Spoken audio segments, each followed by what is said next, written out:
Sunday is fun day, and it's definitely a family day.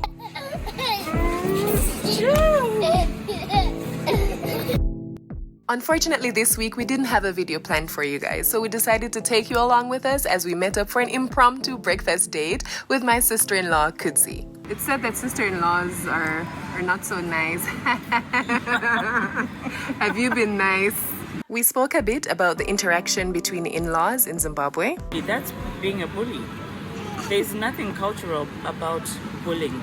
And Tony and I finally had the discussion you guys have been asking us to have, what it's like being in an intercultural marriage. Even though we grew up in Jamaica, like, woman of them role and man of them role. Are there any clashes in our role expectations? The role of a man should remain the role of a man, you know. I can't be going 50-50 with my wife, at least if I can. Well, Jamaican women will like that, so no, we're not gonna like complain. So join us for breakfast and the tea on how we have this intercultural marriage and how I get along with my in-laws in Zimbabwe. Hey guys! It's just a Sunday in our lives, unfiltered, straight up. What's the word that they call it? Candid.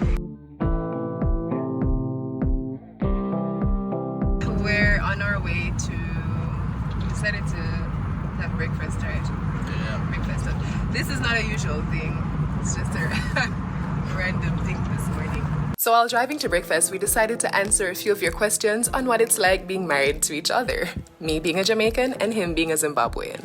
I know your differences, right? And then she knows my differences. And we've sort of just made peace with it, or we're now used to it, such that it's now become our new normal.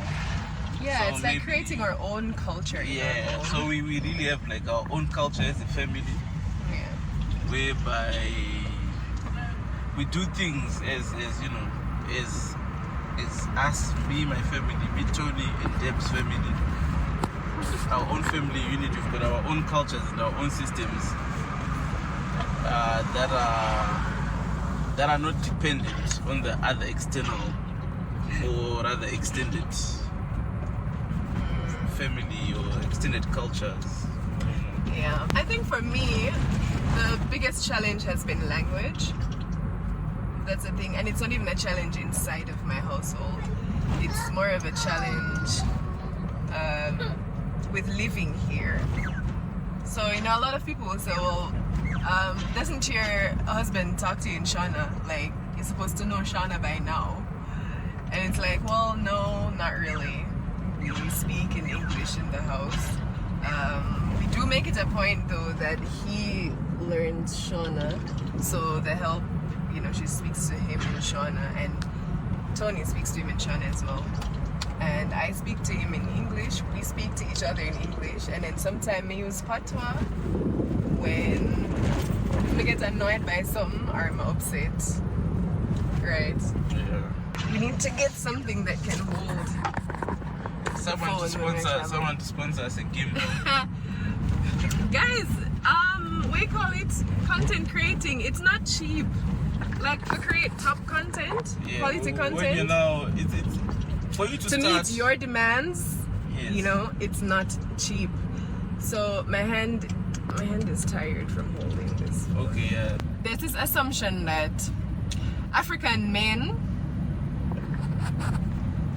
like this one, they're more masculine, or is there, how can I put it? Is there a better way to put it? Yeah. You know, they do put emphasis on roles, okay? The role of the woman, the role of the man, and honestly, that's a traditional thing in any culture, I think. Even though we grew up in Jamaica, like, woman of them role and man of them role. And now we live in a modern situation where we do have to adapt, and even we adapt. Even African men adapt, right? Yeah, somewhat.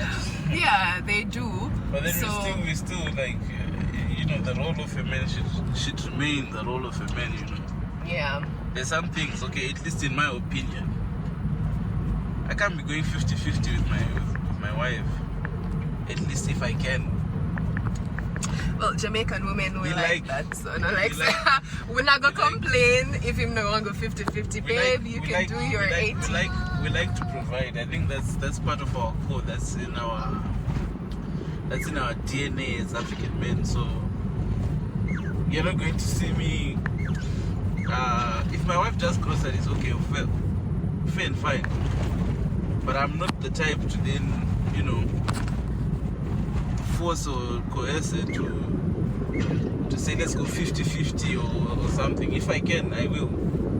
And actually, my money is ours and their money is theirs. I actually prefer that arrangement.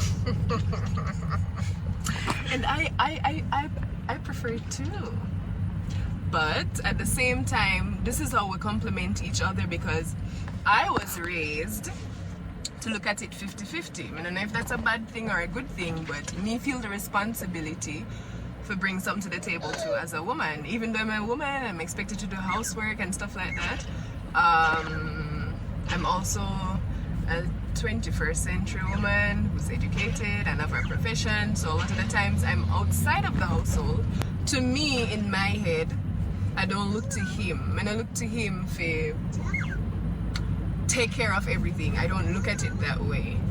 And I feel like that's complementary, because I don't put pressure on him. He just naturally provides, and then I do my part and fit in where I can without expecting. Now, I don't know if that's a good thing or I've been corrupted by Western standards to not like depend or look to a man to depend on him.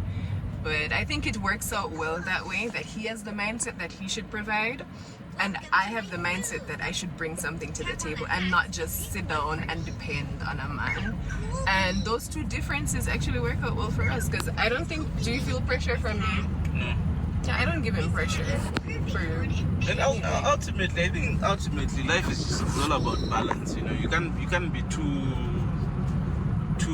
how can I say, too inclined to one side. Otherwise, when the downsides of the side that you've decided to align with actually happen, you might find yourself in a tricky position. So I think you should always find balance within whatever system, and also, you know, make room for flexibility, to understand that as a man there might be some times I'll be down as well, where I'll need my wife, you know, to buffer me in some to be ways. your helpmate, like the Bible says. To be a helpmate. So it's not to be prideful about it, and you know, so yeah, if you're an African man married to a Western female, comment below and let us know your experience. If you're a Western female married to an African man, comment below and let us know your experience. Whatever combination, Indian, anything. Yeah, whatever intercultural couple you are, do comment below and let us know what your main struggles are. And what's the best part for you about being married to a Jamaican? Then I'll tell them what's the best part for me about being married to a Zimbabwean. Best part about being married to it's Volume, speak up, I want to hear you. Okay. Don't. Okay, fine. Why you? The best part of being married to a Jamaican, right, it's not Debra as an individual. So if it's a Jamaican as a collective, is that I actually get to go to Jamaica. I get access to Jamaica. And I love Jamaica so much because of the food. The you know, they've got beautiful beaches. The scenery there is just awesome, and it exposes me to, you know, a whole different culture, the music. Yeah, so I think personally. So if you say being married to a Jamaican, what's the best part about being married to Debra, the Jamaican? No, that's my own personal. That's personal, guys. Because there are some people out there with way more money than me who are actually way more good looking than me, who then come for my wife. Nope, I'm not going to tell you what's the best thing about my wife. I'll keep you guessing. The best thing about being married to a Zimbabwean, I think it's kind of like what you've said. Honestly, my mind has been opened so much. I've had so many rich experiences by just being married to this man. just because we're from different cultures, and it's refreshing to submerge yourself in someone else's culture, and yeah, it becomes an exciting adventure. We hope you enjoyed this little chit chat. We didn't plan it just come up naturally, and now we're heading for breakfast. We'll just take you through a bit of it, but we're mostly gonna eat, so I think maybe this is where the video might end. So we finally arrived at the restaurant where we're having breakfast this morning. It's more like brunch actually. We're meeting up with my sister-in-law, Tony's sister. Hey Kutsi! Yeah. The food here is good and it's super affordable. You can find this place in Borrowdale at Sam Levy's village. It's called Food Lovers Market, and this is the Food Lovers Market Cafe.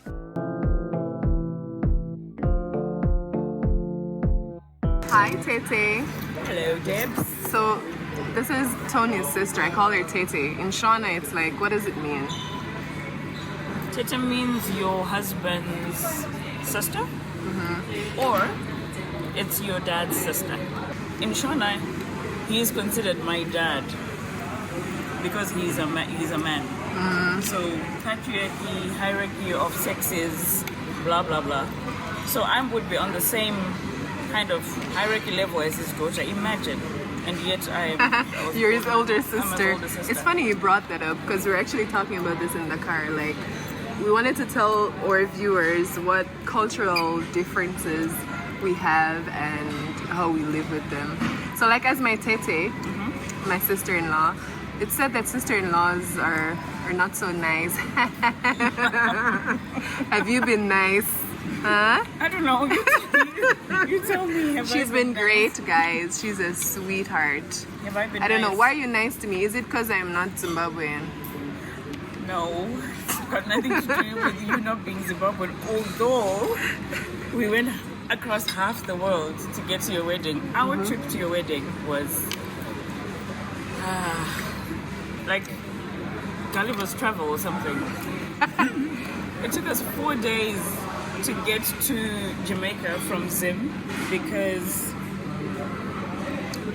we were denied UK visas. So we wanted to go through the UK. Had we gone through the UK, it would have been one flight to the UK, catch a connecting one, and would have been done in like a few hours, not even 24 hours. First we went to South Africa, and then from South Africa we caught a plane to Paris.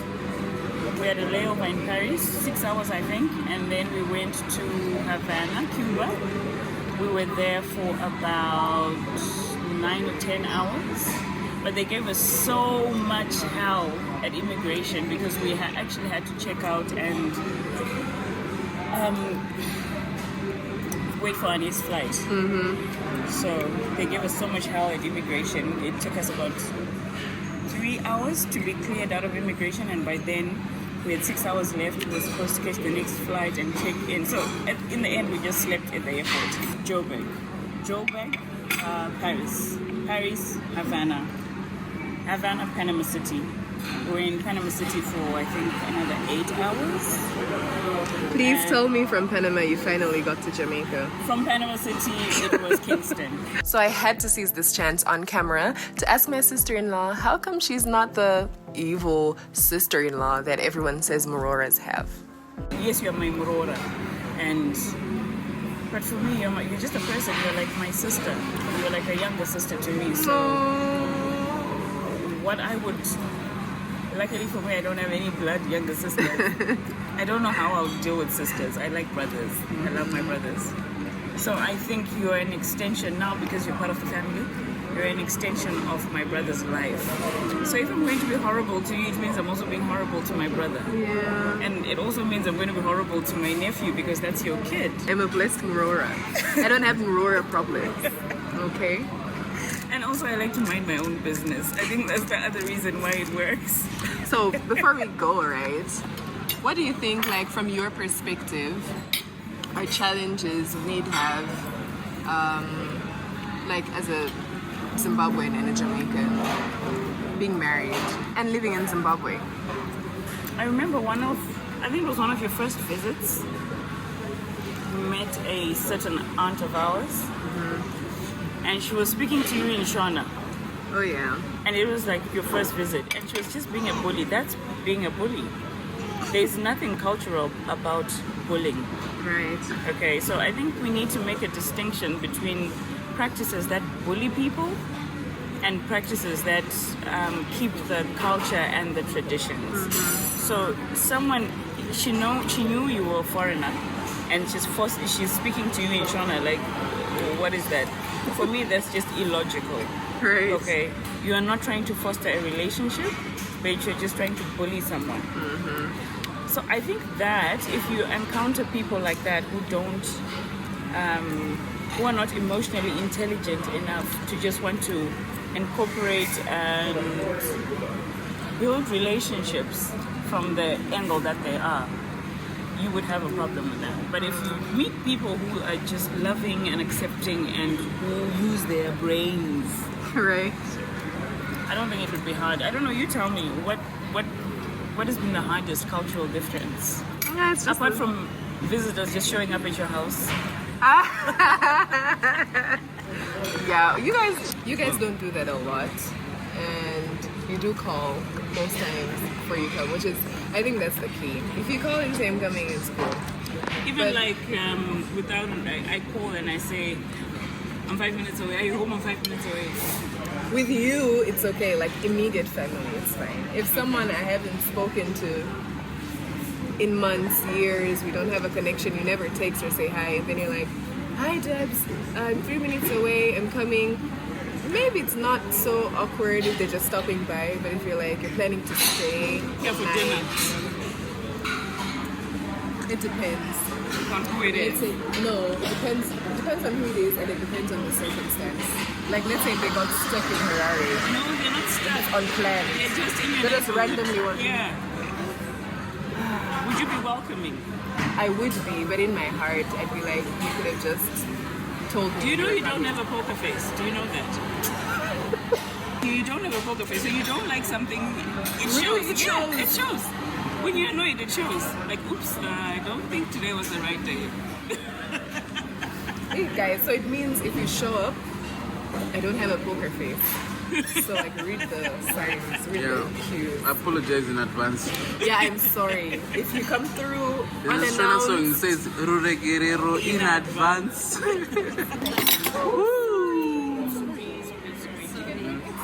No, it's not okay. She can change it.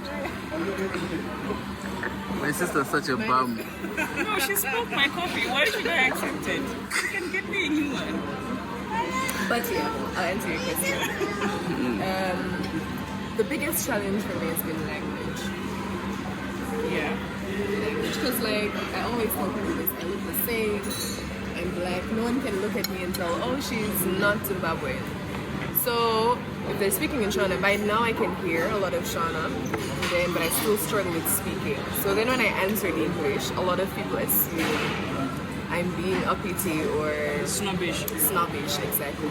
I was thinking about this language thing about you looking like all of us. We were in a supermarket and then the guard spoke to you in Shona. Was it? Yes, it was the guard or the till operator, I don't remember. And then he says, and then he said to the person, sorry, Answe Shona, which in English means no, sorry, she doesn't understand Shona. Right. And then he kept speaking to you in Shona. And he said, hey, dude. Thank you. And then he said, hey, dude, I just told you she doesn't speak Shona. What is wrong with you? And by the way, he's very touchy when it comes to you. So he was Yeah. ready to fight. And then, but lucky for him, lucky for the guy, he just backed down and said, oh, okay. Sorry, say. Yeah. But yeah. But I mean, you know, like that. I am trying Is this to. yours? Because I'm a cappuccino. Yeah, so this is the cappuccino. Yeah. So what did she bring in the first place? Was Well, it 2 Tiggs's? cappuccinos. Yeah, I think it was supposed to be for Tiggs. Okay. But yeah, disclaimer, I am trying to learn Shona because I know there are people who are going to come in the comments and like, that you're in their country and you need to learn the language. So I am doing that bit. Anyway, guys, what are you having? I'm having a mini breakfast actually. Breakfast for $4. Guys, $4.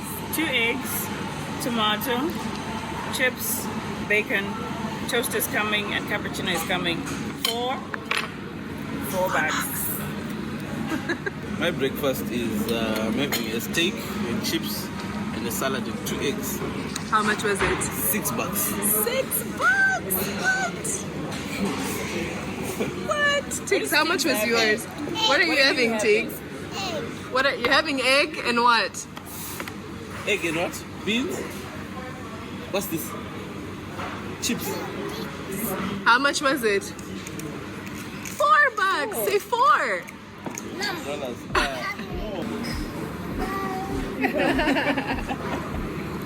Subscribe, share, like, get us to 10Ks. Bye. Say bye, Asante sana. Tiggs. Say bye bye.